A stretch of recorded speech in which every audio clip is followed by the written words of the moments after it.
Concept పెట్టుకోవాలి. Keeping area constant అంటే area constant అంటే మీరు తీసుకున్న స్ట్రిప్ సైజ్ ఇచ్చాను. ఇప్పుడు నేను నెంబర్ ఆఫ్ ట్రాన్సిస్టర్స్ ని ఇంక్రీజ్ చేస్తే ఏమవుతుంది? ఓకే, పవర్ ఏమైంది? ఇంక్రీజెస్ అవును. Power what about speed? Increase of density ఇది important. What is density?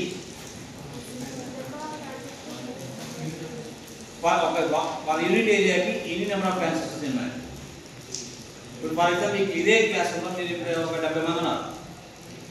So me density వచ్చి 70 మెంబర్స్ పర్ ఒక క్లాస్.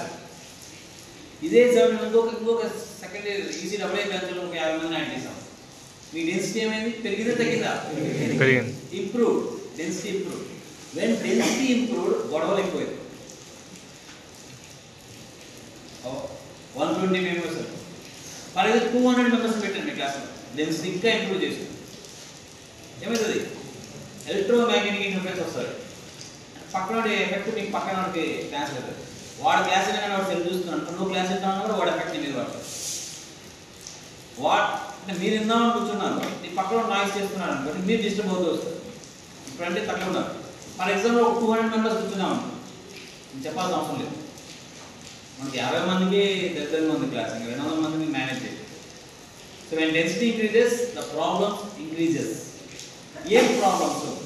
పక్కనోడి వల్ల మనం సఫర్ అవుతాం. That is the problem.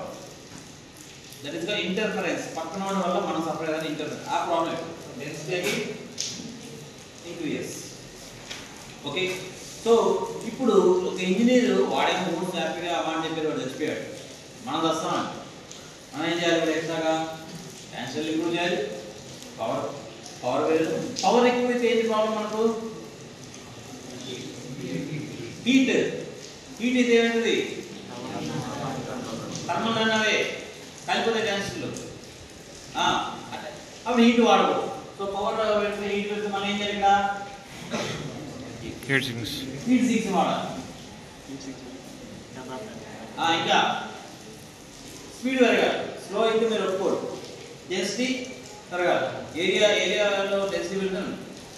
మళ్ళీ కొన్ని రోజుల తర్వాత నాకు ఈ సైజ్ కూడా నచ్చలేదు, ఇంకా సైజ్ తగ్గించుకున్నాడు ఎవడో వచ్చింది నేను అని చెప్పేస్తాడు. వాడి ఉంది వాడు చెప్పేస్తాడు, మనం చేసుకోవాలి. సో నౌ డేస్ ఈ రోజుకి ఆల్మోస్ట్ అందుకని నౌ ద ఎలక్ట్రానిక్స్ సబ్జెక్టే చాలా కాంప్లెక్స్ అయిపోయింది. ఎలక్ట్రానిక్ సబ్జెక్ట్ మీరు లాస్ట్ ఇయర్ చదివినట్టుగా ఒక ట్రాన్సిస్టర్ యాంప్లిఫైయర్ రాసినట్టుగా ఇప్పుడు ఈ అనవసరమైనవన్నీ దించేయాలి. పవర్ పెరిగితే ఏమవుతుంది, ఏరియా పెరిగితే ఏమవుతుంది, డెన్సిటీ పెరిగితే ఏమవుతుంది, ఇంటర్ఫరెన్స్ ఏమవుతుంది. This led to A separate field called as VLSI, very large scale integration. Very large scale integration. Integration అంటే నా ఉద్దేశం సమ్మేషన్, అన్ని కలపడానికి సమ్మేషన్. This is integration. సరే దేని VLSI అంటారంటే, if the topic of discussion is more then 1 lakh transistors, 1 లక్ష transistors above discuss చేస్తే that comes under VLSI. So if it is more then 1 lakh transistors, very large scale integration. Separate subject ఇది. Separate మీరు electronics మామూలు మీరు బీటెక్లో వెళ్ళినా కూడా VLSI అని సపరేట్ సబ్జెక్ట్ ఉంటుంది. ఎందుకంటే ఇక్కడ థింక్ చేయాల్సి యాంప్లిఫైరా, ట్రాన్సిస్టర్, ఆసిలేటరా అది కాదు. ఏం థింక్ చేయాలి ఇక్కడ ఎక్స్ట్రాగా? పవర్, స్పీడ్, డెన్సిటీ, ఇంకా చాలా ప్రాబ్లమ్స్ ఉన్నాయి.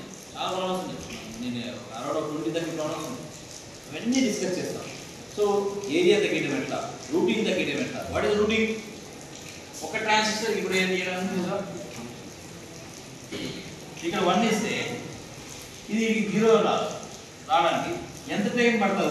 Route time delay. మన స్పీడ్ పెరగాలి, టైం డిలే ఎక్కువ తక్కువ ఉండాలా?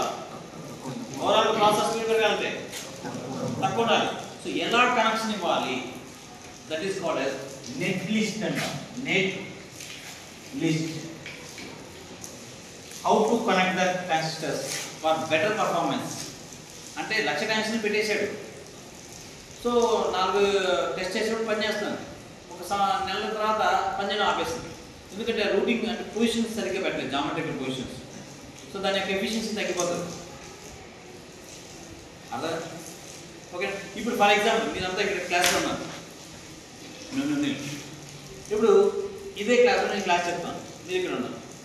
మిమ్మల్ని అంతా ఫ్రంట్ కూర్చోండి, అందరూ బ్యాక్ కూర్చున్నాను అంటే లాస్ట్ ఆ గోడకి వేసుకున్నారు అంతా.